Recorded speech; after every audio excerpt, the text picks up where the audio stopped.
2020, el año de la pandemia.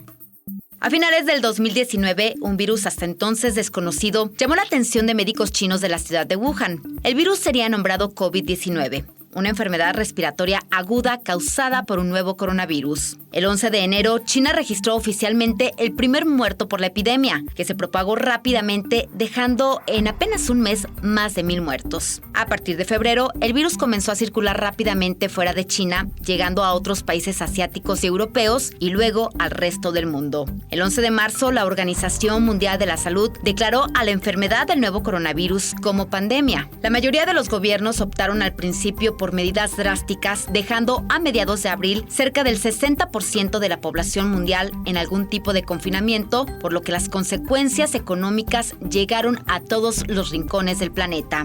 Los grandes eventos deportivos fueron interrumpidos y los Juegos Olímpicos de Tokio aplazados hasta el 2021. Con el avance del virus, se aceleró la carrera por encontrar una vacuna para combatir la enfermedad. El 14 de agosto, Rusia se convirtió en el primer país en registrar una vacuna con el nombre de Sputnik 5 y el 5 de octubre hace el registro de una segunda vacuna. Hasta el cierre de esta edición, el mundo registraba más de 1.600.000 muertos y más de 71 millones de contagios a la espera de una vacuna efectiva contra la enfermedad. Los países más afectados son los Estados Unidos, la India, Brasil y Rusia. La crisis generada por la pandemia del COVID-19 ocasionó que el presidente de los Estados Unidos, Donald Trump, acusara directamente a China por el surgimiento del virus y su propagación mundial, por lo que exigió a la Organización Mundial de la Salud investigara el origen y la gestión del SARS-CoV-2. En mayo, el republicano anunció la ruptura de relaciones con esta agencia dependiente de las Naciones Unidas en respuesta a lo que considera una gestión de la crisis del coronavirus negligente y connivente con los intereses del régimen chino. Trump confirmó la ruptura con la OMS el 30 de mayo, tras semanas amenazando con cortar la financiación, de la cual es el principal contribuyente. El 7 de junio, Trump inició la retirada del país de la OMS, sin embargo, la salida no será efectiva hasta el 6 de julio del 2021, con lo cual queda a merced del próximo mandatario, el demócrata Joe Biden, quien ha dicho que revertirá la decisión. El 28 de febrero, México confirmó su primer caso de coronavirus. 20 días después, el 19 de marzo, se confirmó la primera víctima mortal. Con la declaración de pandemia por parte de la Organización Mundial de la Salud, las autoridades del país reconocieron que el país estaba a las puertas de una emergencia sanitaria nunca conocida. Las autoridades federales tomaron la decisión de suspender actividades no esenciales, reprogramar eventos y la suspensión de clases, inicialmente por 2 semanas, y que a medida que avanzó la pandemia, se terminó por extender al grado de que hasta la fecha los alumnos siguen sin regresar a las aulas. Aunque inicialmente era impensable el cierre de la frontera con los Estados Unidos, en marzo se tomó la determinación de cerrar parcialmente el paso permitido únicamente por motivos laborales o de salud, el cual se ha mantenido hasta la fecha y que incluso se mantendrá hasta el próximo año. Con las escuelas, negocios, industrias y hasta la frontera cerrada, las compras de pánico nos hicieron esperar. La población se abocó a las tiendas de autoservicio para abastecerse de insumos ante lo que parecía un cierre de 15 días, pero que con el tiempo se convirtió en una nueva normalidad. López-Gatell advirtió que esta no será una pandemia corta y que durará en México al menos 12 semanas, nada más alejado de la realidad. Ante la creciente emergencia, el gobierno mexicano comenzó a gestionar acuerdos internacionales para adquirir insumos médicos. El primero en responder fue el gobierno chino, que envió a México 20 cargamentos con miles de insumos. El presidente López Obrador pidió a su homólogo estadounidense Donald Trump ayuda para la adquisición de ventiladores y monitores médicos para atender a los pacientes de COVID. Menos de 2 meses después del primer contagio, México entró en la fase 3 de la pandemia. La Jornada Nacional de Sana Distancia se extendió hasta el 30 de mayo. Para ese momento, los crematorios del país ya operaban a su máxima capacidad. El 1 de junio inició la llamada nueva normalidad, con más de 10,000 muertes por COVID-19 y con un pronóstico cada vez más postergado sobre cuándo sería realmente el pico de la pandemia y una curva que nunca se aplanaba. En julio, México alcanzó el 4º lugar a nivel mundial en fallecimientos por coronavirus, un sitio del que ya no ha sido desbancado, solo superado por la India, Brasil y los Estados Unidos. Para agosto, México no solo llegó al 500,000 de contagios, también llegó al escenario máximo de muertes por COVID-19 que planteó el subsecretario de Salud Hugo López-Gatell el 4 de junio, 60,000 muertes. Para ese momento ya morían 1 de cada 10 enfermos. Los hospitales tenían cada vez menos espacio. El país llegó a una de sus fechas más emblemáticas, el Día de Muertos, rondando las 90,000 defunciones por COVID. El presidente declaró 3 días de luto nacional en su memoria. Finalmente, el 14 de noviembre, ya casi 6 meses de la nueva normalidad, el país llegó al 1,000,000 de casos de COVID-19. 5 días después alcanzó los 100,000 muertos. México superaba así a Francia, Italia y España en número de contagios. La Universidad de Washington estimó que para fin de año, México podría acumular 130,000 decesos por esta enfermedad, una proyección que fue desestimada, pero que no quedó nada lejana de la realidad. Con la pandemia de COVID-19 extendiéndose por el mundo, comenzó una carrera contrarreloj y millonaria para encontrar una vacuna. En agosto empezaron a llegar noticias favorables. El presidente de Rusia, Vladimir Putin, anunció que su país sería el primero en desarrollar una vacuna contra el virus, la cual fue bautizada como Sputnik 5, en homenaje al primer satélite lanzado al espacio por la Unión Soviética. Tras el anuncio de Rusia, le siguieron las farmacéuticas Pfizer, BioNTech, AstraZeneca, entre otras. A partir de noviembre, varias vacunas en desarrollo empezaron a mostrar resultados. Moscú anunció que la Sputnik 5 tiene 95% de eficacia. La estadounidense Moderna celebró una eficacia del 94,5% y la desarrollada por Pfizer y el alemán BioNTech un 95%. Las pruebas de la vacuna de la Universidad de Oxford y AstraZeneca mostraron una eficacia del 70%. El 5 de diciembre Rusia empezó a vacunar a su población, empezando por los trabajadores sociales, personal médico y maestros, y 3 días después el Reino Unido comenzó a inmunizar a ancianos, sus cuidadores y al personal sanitario. Aunque el COVID-19 ha sido un fenómeno complejo y de alto impacto, hay una coincidencia. Los 3 países con más muertes tienen presidentes que minimizaron la pandemia: Estados Unidos, Brasil y México. Después de que se registró el primer contagio de COVID-19 en México el 28 de febrero, el presidente Andrés Manuel López Obrador señaló que el virus ni siquiera es equivalente a la influenza. Para el 4 de marzo, incluso dijo que había que seguirse abrazando. No pasa nada, y así. Incluso pidió a la gente no dejar de salir. El mandatario fue criticado por no dejar sus giras, pero el 14 de marzo causó polémica por besar a una niña en un encuentro masivo. El 18 de marzo, durante su conferencia matutina, el presidente de México presumió ante los periodistas su escudo protector ante la emergencia del coronavirus y mostró una serie de amuletos. Me entregan de todo y todo lo guardo porque pues no está de más. Miren, aquí hay otro detente. Detente, enemigo, que el corazón de Jesús está conmigo. Cuando la pandemia había cobrado miles de vidas, no cambió el discurso. En la nueva normalidad expresó que usaría cubrebocas hasta que terminara la corrupción. Fue hasta que se llegó a los 60,000 muertos, lo que el propio López-Gatell denominó como el escenario catastrófico cuando cambió sus declaraciones. Tenemos que enviar nuestro abrazo, nuestro pésame sentido sincero a familiares de quienes han perdido la vida por la pandemia. El subsecretario de Salud, Hugo López-Gatell, fue otro de los personajes centrales en el manejo de la pandemia, y sus declaraciones también causaron múltiples reacciones. El 11 de marzo, la Organización Mundial de la Salud determinó a la COVID-19 como pandemia, pero el subsecretario descartó que fueran necesarios hospitales especiales para el manejo de la pandemia. Poco después, el propio gobierno federal pactó con hospitales privados un convenio para atender a pacientes COVID. El funcionario también rechazó que el uso de cubrebocas sea científicamente útil. Pero sepan ustedes que no hay evidencia científica que muestre que realmente sirve. Lo que sí sirve, y hay que decirlo, es quien esté enfermo, quien tenga tos, fiebre, estornudos, ayuda a los demás, ayuda a la familia, si se pone uno de esos cubrebocas. Con la distribución de la vacuna contra el SARS-CoV-2 en puerta, pero con cientos de muertos al día, el doctor Gatell finalmente admitió y declaró que el COVID no solo es una enfermedad altamente contagiosa, sino también mortal. Pidió no cantar victoria, ni mucho menos esperar a que en unos cuantos meses se controle la pandemia. Que la epidemia es perfectamente real, que la epidemia es una enfermedad infecciosa que puede causar la muerte por un daño pulmonar que destruye muy importantemente los pulmones, que causa asfixia y es una muerte muy desafortunadamente tormentosa. Los presidentes Donald Trump, Jair Bolsonaro, Juan Orlando Hernández, Alexander Lukashenko, Emmanuel Macron y el primer ministro británico Boris Johnson son solo algunos de los jefes de Estado y de gobierno que no fueron ajenos al coronavirus. El mandatario estadounidense fue uno de los que defendieron el consumo del fármaco de hidroxicloroquina contra el coronavirus. Esto a pesar de las advertencias médicas. La Administración de Alimentos y Medicamentos advirtió de potenciales efectos secundarios graves si se usa el fármaco en pacientes con COVID-19 e incluso la Organización Mundial de la Salud decidió retirar el medicamento de los protocolos de atención a los pacientes con el virus.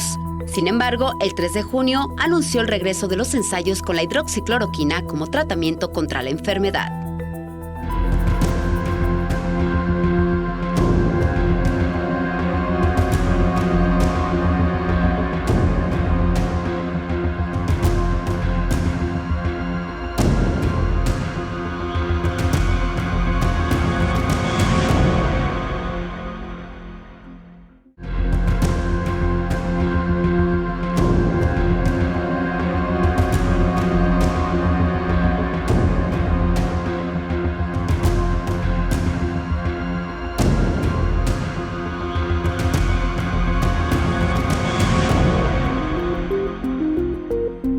El 12 de febrero, el extitular de Pemex, Emilio Lozoya Austin, fue detenido en Málaga, España, acusado de operaciones con recursos de procedencia ilícita y asociación delictuosa por la venta a sobreprecio de la planta chatarra de fertilizantes agronitrogenados y causar pérdidas a la petrolera valuadas en 8,000 millones de pesos. También enfrentaba señalamientos por beneficiar a la constructora brasileña Odebrecht con contratos a cambio de sobornos que se usaron en la campaña presidencial del 2012. En julio, Lozoya aceptó ser extraditado a México y colaborar con las autoridades, dar nombres y entregar evidencia para aclarar las acusaciones en su contra como testigo protegido. Aunque Lozoya fue vinculado a proceso por lavado de dinero, eso no ameritó que pisara la cárcel y en cambio se le permitió la libertad condicional. Señaló al expresidente Peña Nieto y al exsecretario de Hacienda Luis Videgaray, entonces coordinador de campaña, como artífices en la entrega de los sobornos. Incluso se habría usado parte de los recursos en estrategias para afectar a los entonces candidatos Andrés Manuel López Obrador y Josefina Vázquez Mota. También reveló que ya con Peña Nieto como presidente, Odebrecht pagó 120 millones de pesos al gobierno mexicano a cambio de más contratos y dinero que se usó para sobornar a legisladores de oposición que votaran a favor de la reforma energética del 2014.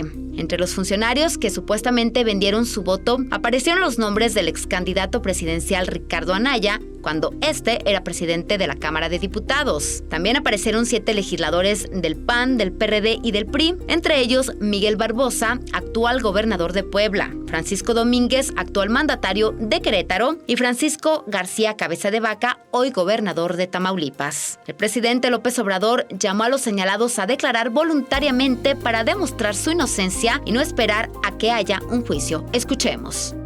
Pues que muestre disposición para declarar, presentarse. El que nada debe, nada teme. En noviembre, la Fiscalía General de la República acusó a Luis Videgaray de traición a la patria y aunque solicitó una orden de aprehensión en su contra, decidió retirarla para incluir nuevos elementos. En cuanto al expresidente Peña Nieto, la Fiscalía no ha hecho una acusación formal. 16 meses después de permanecer recluida en el penal femenil de Santa Marta, Acatitla, la extitular de la Secretaría de Desarrollo Social y de la Secretaría de Desarrollo Agrario, Territorial y Urbano, Rosario Robles, finalmente decidió colaborar con la Fiscalía General de la República y acogerse a un criterio de oportunidad a cambio de información para esclarecer el desvío de recursos en el sexenio pasado.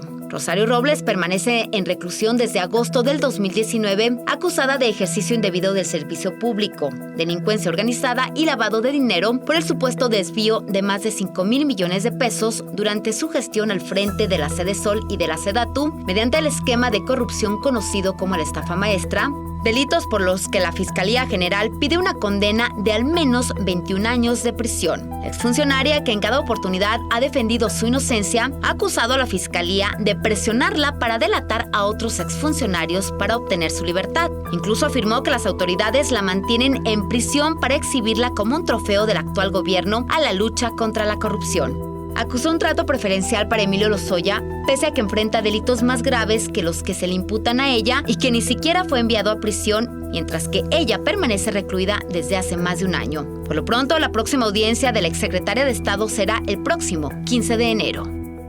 Luego de su detención en diciembre del 2019 por 5 cargos criminales relacionados con narcotráfico, el proceso contra el exsecretario de Seguridad de Felipe Calderón, Genaro García Luna, continúa su proceso ante la justicia estadounidense, un juicio en el que también repercutió la pandemia, que obligó a posponer varias de las audiencias programadas. Actualmente, García Luna permanece en el Centro de Detención Metropolitano de Brooklyn, Nueva York, donde enfrenta acusaciones por proteger y operar con el cártel de Sinaloa. Durante todo su proceso se ha declarado inocente. Ha ofrecido en más de una ocasión al juez Brian Cogan, el mismo que procesó a Joaquín El Chapo Guzmán, enfrentar su juicio en libertad a cambio de una fianza de $1 millón, petición que ha sido rechazada. En mayo, la exembajadora de los Estados Unidos en México, Roberta Jacobson, aseguró que el expresidente Felipe Calderón tenía conocimiento de los vínculos de García Luna con el narcotráfico. Tras las investigaciones contra García Luna en agosto, el presidente Andrés Manuel López Obrador aseveró que en el sexenio de Felipe Calderón existía un narcoestado. Escuchemos. Pues sí, se puede hablar de un narcoestado,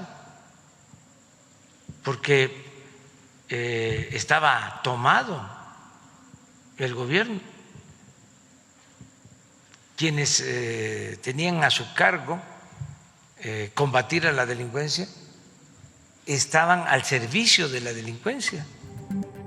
Hace unos días, la Fiscalía de Nueva York solicitó otros 60 días para revisar más de 700 evidencias en contra del exfuncionario, por lo que la próxima audiencia se realizará hasta el 17 de febrero.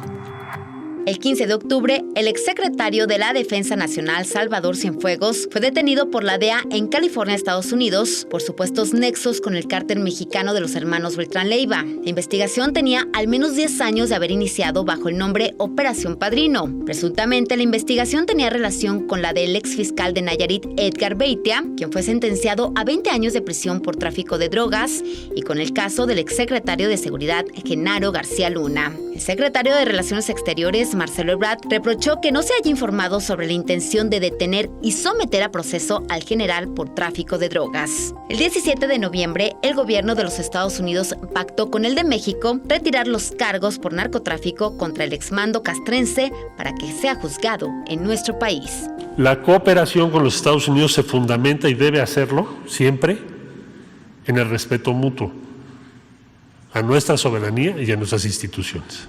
Ante las críticas, el gobierno federal defendió que su regreso en libertad no implicaba que habría impunidad. Incluso afirmó que de no investigar al exministro de Defensa significaría un alto costo ante el país vecino. Lograr que se desestime por primera vez en la historia los cargos contra un ex secretario, en este caso de la Defensa, que sea retornado a México y luego no hacer nada.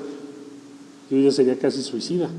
Luego de semanas de discusión, de trabas, de maratónicas sesiones y de saltar entre la Cámara de Diputados y la de Senadores, en octubre se concretó la extinción de 109 fideicomisos, en su mayoría destinados a la ciencia, la cultura, el deporte, a la atención de desastres naturales y la atención a víctimas de delitos, entre otros. Los legisladores morenistas, en sintonía con el presidente López Obrador, argumentaron que los fondos eran usados como instrumento de corrupción. Escuchemos.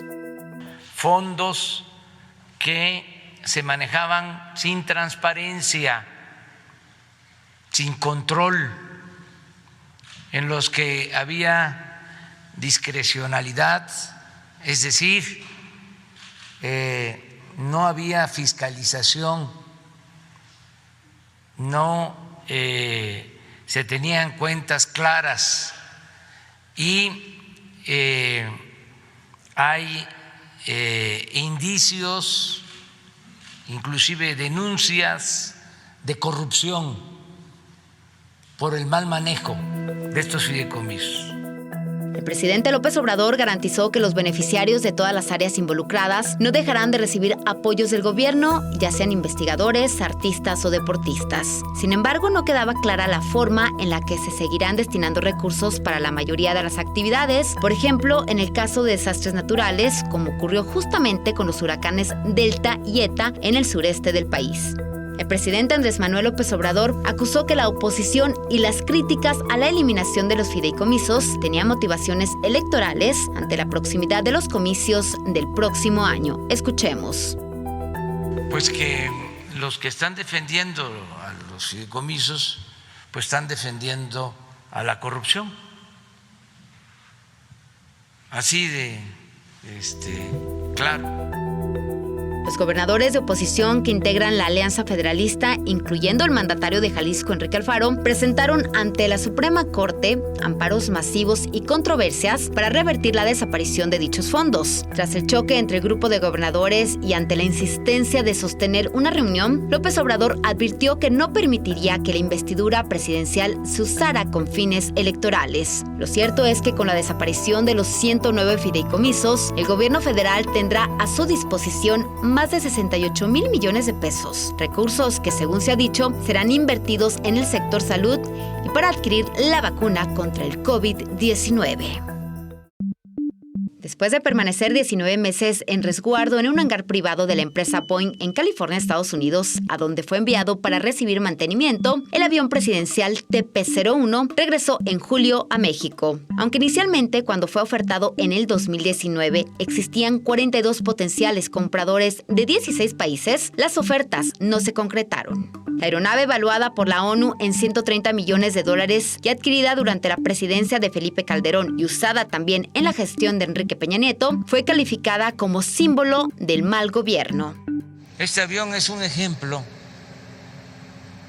de los excesos que se cometieron. Se iban a terminar de pagar por este avión cerca de 7,000 millones de pesos. Y aunque aseguró que nunca se subiría al avión presidencial, lo hizo en una sola ocasión. La finalidad, promover la rifa. Habiendo tanta pobreza, esto es un insulto. Este avión lo vamos a rifar el 15 de septiembre y lo que obtengamos se va a utilizar para comprar equipo médico y atender al pueblo. Los cachitos que no se vendieron se destinaron al Instituto de Salud para el Bienestar para que si algunas unidades hospitalarias salían premiadas, obtuvieran los beneficios. Los beneficiarios fueron en su mayoría escuelas y hospitales del Instituto Mexicano del Seguro Social y del ISSSTE de varios estados. En total, de los 6 millones de cachitos que se pusieron a la venta, se vendió el 78% y se recaudaron 2,342 millones de pesos. El gobierno del presidente Andrés Manuel López Obrador reintegró al grupo de científicos del Grupo Interdisciplinario de Expertos Independientes a los trabajos de investigación del caso Iguala. La Fiscalía General de la República se abocó a la búsqueda de Tomás Herón, ex jefe de la Agencia de Investigación Criminal, acusado de cometer tortura, desaparición forzada y de ocultar pruebas en el caso Ayotzinapa. Aunque en septiembre la Interpol lo ubicó en Israel, hasta la fecha no se ha concretado su captura. Otra de las piezas claves en el caso, José Ángel N., alias El Mochomo, fue detenido en el Estado de México. El presunto líder del grupo criminal Guerreros Unidos, involucrado en la desaparición de los 43 normalistas de Ayotzinapa, era buscado desde el año 2015. En julio, la Universidad Austriaca de Innsbruck confirmó la identidad de uno de los estudiantes, cuyos restos fueron hallados en el río Cocula. Con él sumaban ya 3 jóvenes identificados. Con el líder de Guerreros Unidos detenido y la identificación de más restos, el fiscal Hertz Manero afirmó el fin de la verdad histórica. Todas las diligencias realizadas durante este nuevo periodo de investigación, con sus pruebas testimoniales que han sido confrontadas con la secuencia de los hechos y con las periciales de ubicación y de identificación, han permitido establecer la cronología de lo sucedido, así como la participación de quienes cometieron esos delitos. Se acabó la verdad histórica. El 26 de septiembre, fecha en la que se cumplieron 6 años de la noche de Iguala, el presidente López Obrador presentó un informe sobre los avances de la investigación. Ahí aseguró que ya se tenían las órdenes para capturar a los militares presuntamente involucrados en el caso. Hay condiciones inmejorables para saber sobre el paradero de los muchachos. Pero los familiares de los jóvenes esperaban más y señalaron lentitud en los resultados. Pero sí pedirle que apriete un poquito más. Nosotros queríamos llegar hoy 26, pues con algo más, ¿no? Entiéndanos, ya 6 años y pues no tenemos nada. El fiscal Alejandro Gertz Manero afirmó tajante que el gobierno del expresidente Enrique Peña Nieto mintió sobre el caso de los 43 estudiantes de Ayotzinapa desaparecidos. En este asunto ya no cabe la menor duda de que el gobierno anterior, en todas sus instancias, desde la cúspide del poder hasta los operadores más elementales, encubrieron, mintieron, torturaron, realizaron falsas diligencias.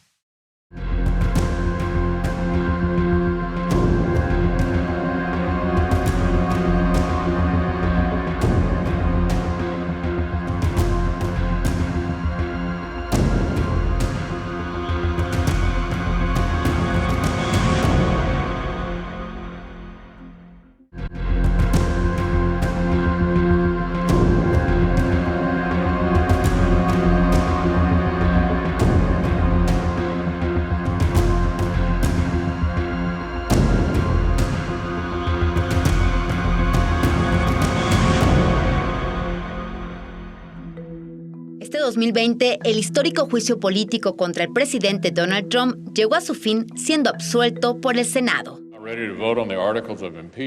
El presidente estadounidense Donald Trump consiguió la absolución el miércoles de su histórico juicio político por abuso de poder y obstrucción al Congreso. El Senado ha juzgado a Donald John Trump, presidente de los Estados Unidos, por 2 artículos de juicio político exhibidos en su contra por la Cámara de Representantes, y 2/3 de los senadores presentes no lo han encontrado culpable de los cargos contenidos en el mismo. Por lo tanto, se ordena y se resuelve que Donald John Trump sea, y por lo tanto, es absuelto de los cargos en dichos artículos. El Senado de mayoría republicana votó 52-48 el miércoles para absolver a Trump, dejando evidencia de la polarización en el país. La condena requería la supermayoría de 67 votos, es decir, 2/3 de la Cámara Alta. Pero esta victoria política se vio apenas ensombrecida por la deserción de un prominente republicano, Mitt Romney, quien votó junto con todo el bloque demócrata en contra del presidente. El presidente le pidió a un gobierno extranjero que investigara a su rival político. El presidente retuvo fondos militares vitales de ese gobierno para presionarlo a hacerlo.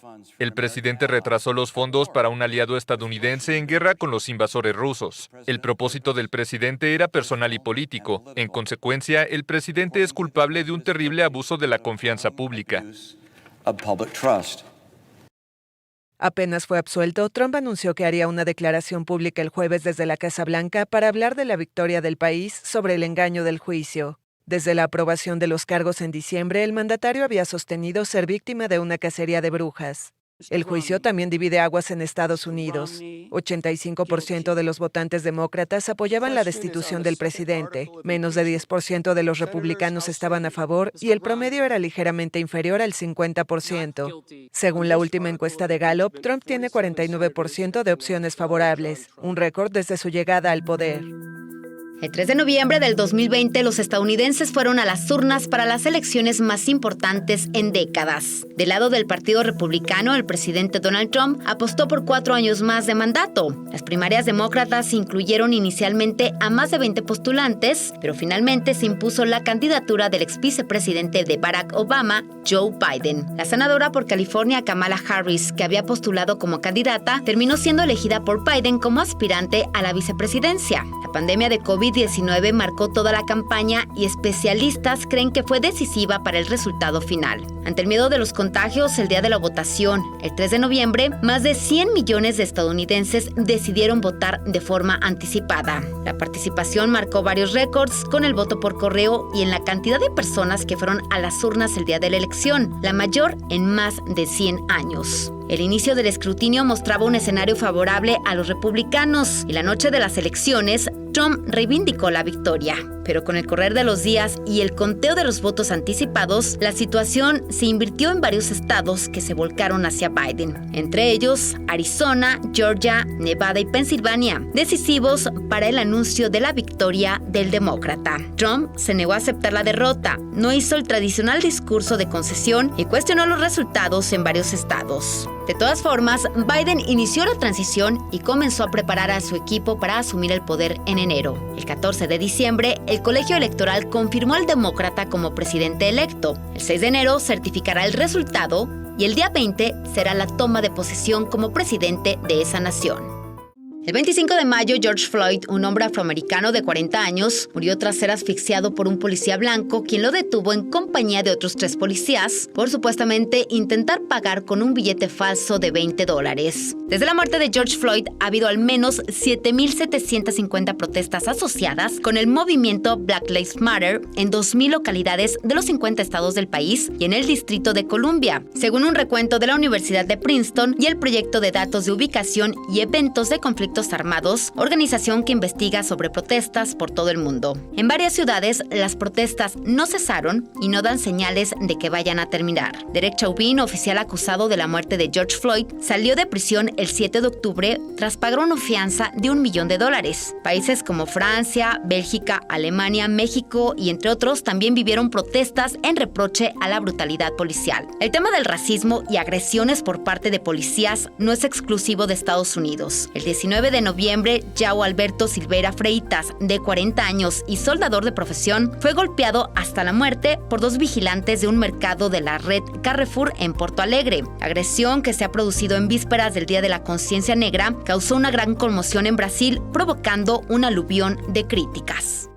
No hay fecha que no se cumpla y este 2020 se formalizaron la salida de Estados Unidos de grandes tratados, como el Acuerdo de París, esto el 4 de noviembre, cumpliendo una vieja promesa del presidente Donald Trump de retirar al segundo mayor emisor de gases de efecto invernadero del planeta del Pacto Mundial para combatir el cambio climático. Sin embargo, este no sería su último acuerdo finalizado. El 22 de noviembre abandonó oficialmente el Tratado de Cielos Abiertos de la Organización de Seguridad y Cooperación Europea, esto por considerar que Rusia violó reiteradamente el acuerdo. En dicho pacto de control de armas participan 34 estados y permite realizar sobrevuelos de observación en los territorios de cada uno. Con la mediación de Donald Trump, Israel firmó acuerdos históricos de normalización de las relaciones diplomáticas con Bahrein y Emiratos Árabes Unidos. Se trata de la primera conquista de este tipo desde los acuerdos de paz con Egipto en 1979 o con Jordania en 1994. Las 2 monarquías sunitas tienen en común con Israel la antipatía con Irán, que también es el enemigo número 1 de los Estados Unidos en la región. Semanas después, también se anunció un acuerdo de normalización de las relaciones con Sudán. En diciembre, el mandatario estadounidense volvió a anunciar un acuerdo más, esta vez entre Marruecos e Israel para mejorar sus relaciones, así como que Washington reconocerá la soberanía marroquí sobre la región del Sahara Occidental. Esto provocó el malestar de los palestinos que se sienten traicionados por estos países musulmanes. Marruecos, sin embargo, fue cauteloso al señalar que la medida no representa un reconocimiento a Israel, sino una normalización que restablece las relaciones pasadas. El primer semestre del año también estuvo marcado por tensiones diplomáticas. El 3 de enero, el general iraní Qasem Soleimani fue asesinado por un dron estadounidense. Jefe de la Fuerza Quds de los Guardianes de la Revolución, a cargo de las operaciones exteriores de la República Islámica, el general era considerado hombre clave de la influencia iraní en Medio Oriente.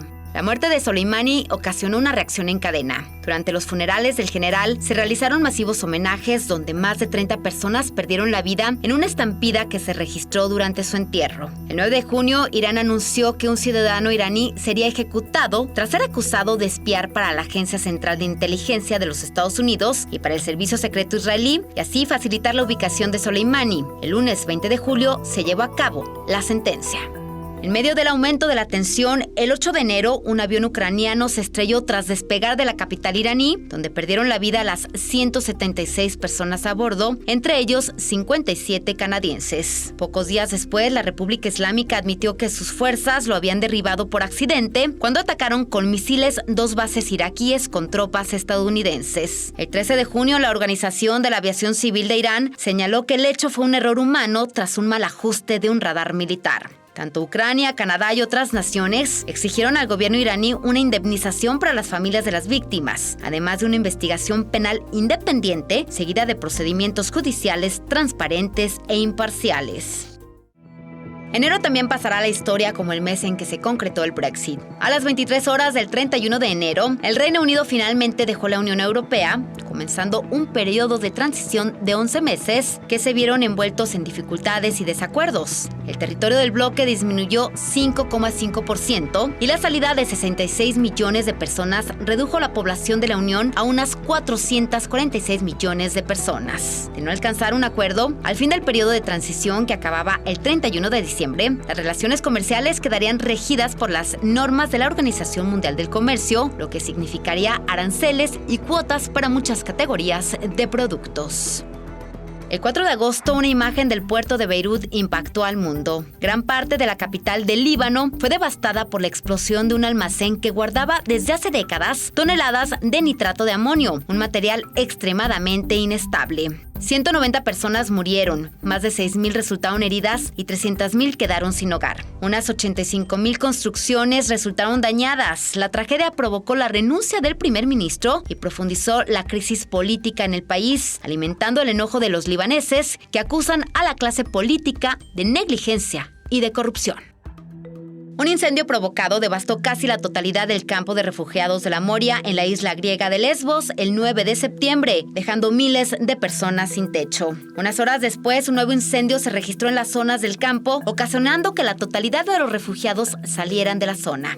La comunidad internacional hizo un llamado para buscar una solución y no la creación de un nuevo campo. Como una solución temporal, Grecia creó un nuevo campamento para trasladar a los inmigrantes. Las autoridades detuvieron a 6 jóvenes afganos, de los que 4 fueron inculpados por el incendio voluntario. Tras los hechos, la Unión Europea presentó su nuevo pacto migratorio que distribuye responsabilidades entre Estados miembros, pero también refuerza los controles fronterizos y fortalece los mecanismos de reenvío de migrantes irregulares a sus países de origen.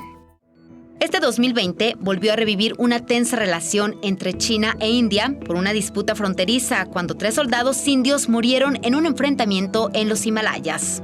El acontecimiento reavivó los roces entre los dos países que han estado en un conflicto intermitente desde la década de 1960. En el mes de mayo se registraron una serie de enfrentamientos entre soldados indios y chinos en un área cerca del Tíbet, debido a que militares de ambas naciones resultaron heridos. Ante la escalada de tensión, el 7 de junio se iniciaron los acercamientos diplomáticos para resolver la disputa, donde ambas partes acordaron continuar los compromisos militares y diplomáticos para garantizar la paz y la tranquilidad en las zonas fronterizas.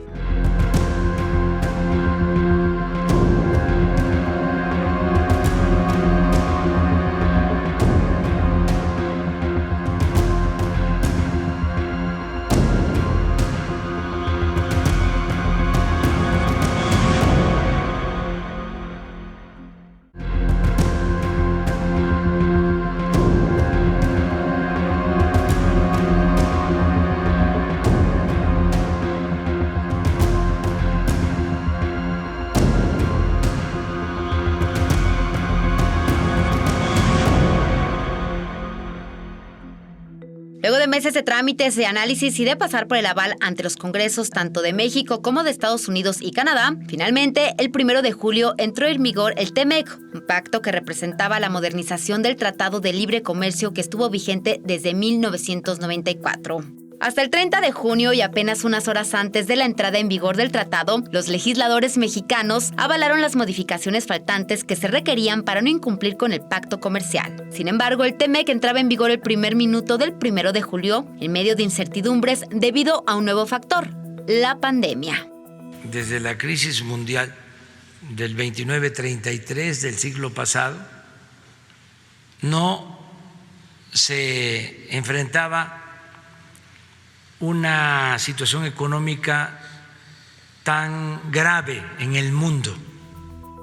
Tras el inicio del TEMEC, el presidente López Obrador llegó a Washington el 8 de julio para una visita oficial de 2 días, en la que fue su primera gira de trabajo fuera del país desde el inicio de su mandato y hasta ahora la única.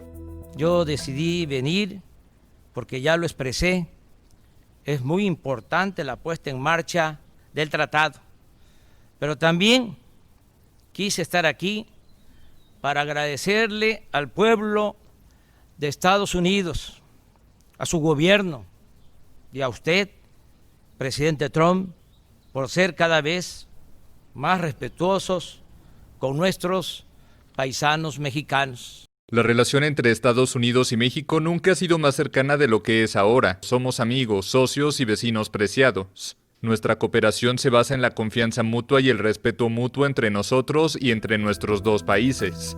No pasaron ni 15 días del encuentro en Washington cuando el presidente Trump declaró nuevamente que México no hace lo suficiente para contener el COVID-19 que llega a los Estados Unidos. El presidente López Obrador mantuvo la misma postura, no meterse en polémica con Trump, atribuir sus declaraciones al proceso electoral en los Estados Unidos y defender la relación entre ambos países. Se cumplieron 3 años del derrumbe del Colegio Enrique Rebsamen de la Ciudad de México y la directora del plantel, Mónica García Villegas, fue declarada culpable por el desplome del inmueble durante el sismo del 19 de septiembre del 2017 y que dejó 26 víctimas mortales, entre ellos 19 niños. Luego de reconocer su responsabilidad por omisiones en la construcción del inmueble, más de 40 personas testificaron contra Miss Moni, entre ellos padres de las víctimas y personal del colegio. Aunque originalmente la Fiscalía Capitalina pedía 73 años de cárcel, la exdueña del colegio fue sentenciada en octubre a 31 años de prisión por homicidio culposo y responsabilidad de obra, así como a pagar 11.5 millones de pesos como reparación del daño, que representan 402,000 pesos para cada una de las familias de las víctimas. Durante su última audiencia, Miss Moni, que ya había reconocido su culpabilidad, se retractó y dijo que no pedirá perdón a los familiares de los fallecidos al asegurar que es inocente.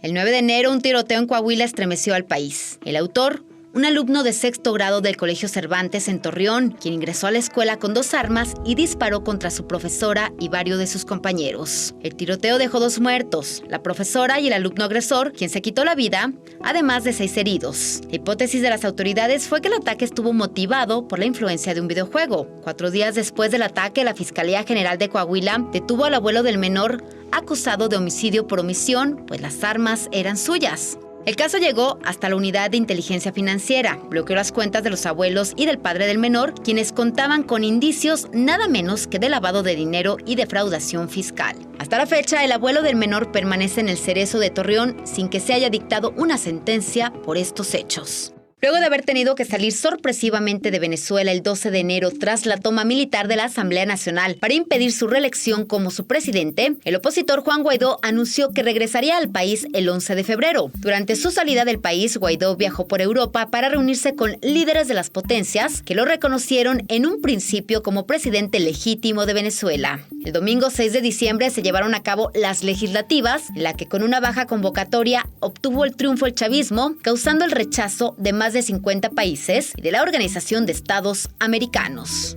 El 10 de noviembre, Perú vivió una crisis política que derivó en la destitución del presidente Martín Vizcarra. 5 días después, renunció su sucesor Manuel Merino debido a la ola de protestas que se desataron. Estalló el caso cuando la prensa descubrió que en plena pandemia, el Ministerio de Cultura había contratado por $10,000 como conferencista al cantante Richard Cisneros. Debido a esto, el Congreso aprobó procesar por incapacidad moral al entonces presidente. Tras esto, el jefe del Congreso, Manuel Merino, asumió como nuevo presidente del país en medio de protestas en las calles, las cuales no terminaron hasta obtener su renuncia 5 días después de asumir su cargo.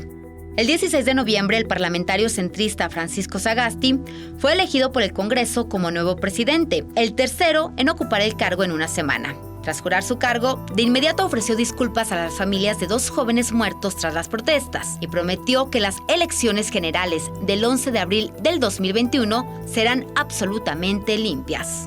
Tras más de un año de protestas en Chile, el 25 de octubre el Parlamento aprobó derogar la Constitución heredada de la dictadura de Augusto Pinochet con un voto abrumador para iniciar un proceso constituyente que fue festejado en masa en las calles de todo el país. Los chilenos decidieron este 25 de octubre por una aplastante mayoría del 77,9% reemplazar su actual constitución, redactada durante la dictadura de Augusto Pinochet, cuando se ha escrutado más del 60% de los votos en el histórico plebiscito surgido de las protestas de octubre de 2019. Sobre el órgano que debe escribir el nuevo texto, la otra pregunta que se planteó en la histórica votación se impone con un 79,06% la opción de la Convención Constitucional, que estará integrada solo por ciudadanos electos para ese fin y será paritaria. Las 155 personas que integrarán la Convención Ciudadana que redactará la nueva Constitución serán elegidas por votación popular el 11 de abril del año que viene y a partir de entonces tendrán un margen de 9 meses, prorrogables una sola vez por 3 meses más, para elaborar el nuevo texto de la nueva Carta Magna. El texto resultante será sometido a un nuevo referéndum ya en 2022 que será de voto obligatorio y en el que los ciudadanos decidirán si la aprueban o la rechazan. El plebiscito fue fruto de un acuerdo político entre el oficialismo y casi todas las fuerzas de oposición para descomprimir la grave ola de protestas desatadas el año pasado contra la desigualdad y en favor de mejores servicios básicos. Desde el comienzo de la tarde, la céntrica Plaza Italia de Santiago de Chile se llenó de miles de personas para esperar el resultado del conteo de votos y celebrar desde muy pronto la tendencia que daba la victoria al cambio constitucional, festejos que continúan a estas horas y se reproducen en otras ciudades del país.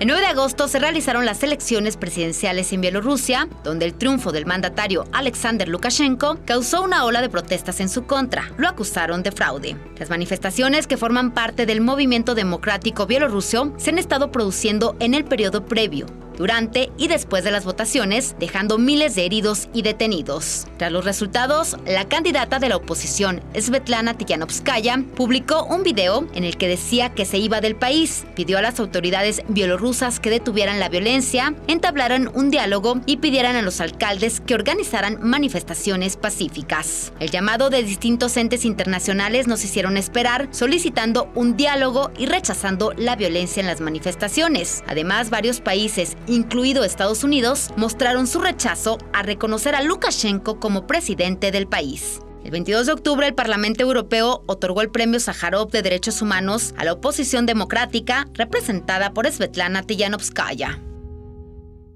El 3 de febrero, un avión de Air Canada presentó fallas técnicas, lo que ocasionó que por más de 5 horas tuviera que sobrevolar el aeropuerto madrileño de Barajas sin mayores incidencias. Tan solo 2 días después, el 5 de febrero, un avión de pasajeros se salió de la pista al aterrizar en un aeropuerto de Estambul, lo que ocasionó que el aparato se partiera en 3. El accidente dejó 3 muertos y 179 heridos, de acuerdo a las autoridades de ese país. El 22 de mayo, 95 personas perdieron la vida después de que un avión Airbus A320 de la compañía Pakistan International Airlines se estrelló en una zona residencial de la sureña ciudad de Karachi, con 91 pasajeros y 8 miembros de la tripulación a bordo. El 7 de agosto, un Boeing 737 de Air India Express, con 191 personas a bordo, partió desde Dubái con destino a la India, donde resbaló en la pista de aterrizaje a causa de las lluvias, dejando a 17 personas sin vida. Los desastres naturales, como cada año, no pueden faltar, y durante este 2020, los incendios en la Amazonía, California, Indonesia y Australia fueron escenarios que acapararon los ojos y oídos del mundo como un claro ejemplo de los efectos del cambio climático. Comenzábamos el año con los incendios en Australia, donde se estima que unos 3 millones de animales murieron o fueron desplazados y alrededor de 7 millones de árboles fueron destruidos o dañados. Además, de acuerdo con las autoridades, por lo menos 30 personas, entre bomberos y brigadistas, perdieron la vida. En California, los incendios forestales registraron una magnitud excepcional este año, con 31 muertos y casi 17,000 kilómetros cuadrados arrasados solo en ese estado. En región central de América del Sur, los incendios se incrementaron más de un 170% debido a los largos meses de sequía. En el Pantanal, el humedal más grande del mundo que cubre partes de Brasil, Paraguay y Bolivia, más de 42,565 hectáreas de bosques se vieron afectadas. En la Amazonía brasileña, los incendios del 2020 superan en 45% al promedio de los últimos 10 años, siendo el ser humano responsable del 75% de todos los registrados este año, de acuerdo a un estudio del Fondo Mundial para la Naturaleza. La temporada de huracanes del 2020 en el Atlántico no solo rompió récord tras récord, sino que con varias tormentas tropicales dejó un panorama sombrío a su paso. Este año fue el primero de la historia en el que se registraron 30 tormentas con nombre propio. Los fenómenos naturales dejaron 436 víctimas mortales y más de 40,000 millones de dólares en daños. De acuerdo al Servicio Meteorológico Nacional, 13 de las 30 tormentas con nombres de este año llegaron a tener fuerza de huracán. Los movimientos telúricos no podían faltar este 2020. Más de 160 sismos fueron registrados, con una magnitud mínima de 5 y máxima de 9. El terremoto de mayor impacto ocurrió en Alaska, Estados Unidos, con magnitud de 7.8, sin dejar ningún fallecido, mientras que el más mortífero se sintió en el mar Egeo de magnitud 7.0, afectando Turquía y Grecia con un total de 118 muertos. El domingo 12 de enero entró en erupción el volcán Tal en Filipinas, lo que provocó que las autoridades decretaran un nivel de alerta 4 de 5 por más de 2 semanas. Dejó al menos 2 personas muertas en más de 8 días de erupción y más de 215,000 personas que fueron evacuadas, de las que 112,700 se resguardaron en alguno de los 416 centros de evacuación habilitados en edificios públicos. El viernes 10 de abril, 15 volcanes en el mundo, entre ellos el Popocatépetl, registraron actividad, ya sea por expulsión de cenizas, erupciones o que lanzaron material incandescente. En junio, 3 volcanes en Guatemala pusieron en alerta a las autoridades tras aumentar su actividad ante el temor de revivir una de sus peores tragedias, luego de que el volcán de fuego tuvo una potente erupción que dejó 202 muertos y 229 desaparecidos según cifras oficiales. Indonesia fue otro de los países con más actividad volcánica este 2020, con la erupción de los volcanes Lewotolo, Sinabung y Semeru, dejando miles de evacuados por la caída de cenizas, pero sin pérdidas humanas. El 24 de febrero dio inicio el juicio de extradición a Estados Unidos de Julian Assange, fundador del portal Wikileaks, en un tribunal al sureste de Londres. Al término de 4 semanas de audiencias en el tribunal londinense de Old Bailey, en el que se declararon numerosos testigos de la defensa del fundador de Wikileaks, la jueza británica Vanessa Barrister fijó el 4 de enero del 2021 para dictaminar si autoriza o no la extradición de Assange a Estados Unidos.